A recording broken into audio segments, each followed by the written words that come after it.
I like to highlight because this was a kiddo that came in refusing to cooperate. He literally sat on the floor in the entryway and said, I'm not doing this. And so typically with kids that we know struggle with those type of situations, we'll book at the end of the night or we'll book over a lunch hour because it's just not worth putting them through that kind of a stress.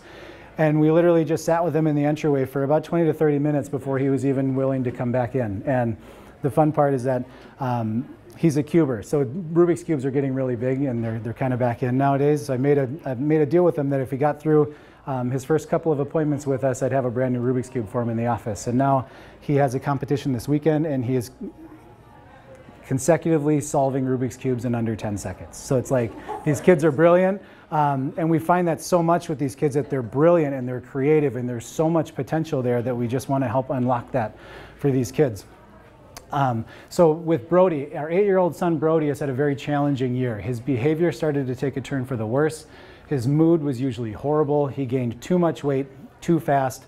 Story behind that, he had his adenoids and tonsils taken out, and as soon as that happened, he ballooned up and his body completely dysregulated. He was angry almost all of the time, sometimes physically violent. He was diagnosed with a mood disorder, generalized anxiety disorder with panic attacks. He's seen pediatric doctors, sleep doctors, psych doctors. We've been to the clinic more times than I can count this year. They put him on mood stabilizers, antipsychotic meds. There were times I called the crisis line to have someone come over to help. There were times I called the police. There were times when I would weep thinking about how difficult his entire life was going to be. And now for the good news, Brody for the past 6 weeks has been under care at our office. He's been getting adjusted 2 to 3 times a week. And during this time, we've watched Brody turn back into his old funny, charming, and happy self. He's been sleeping in his own bed, which is huge. He's no longer physically violent or angry. I've heard him say things like, I can't believe I don't have a headache. I feel like I've lost weight. I could go on and will, and from now on be an advocate for chiropractic because it's honestly changed our lives.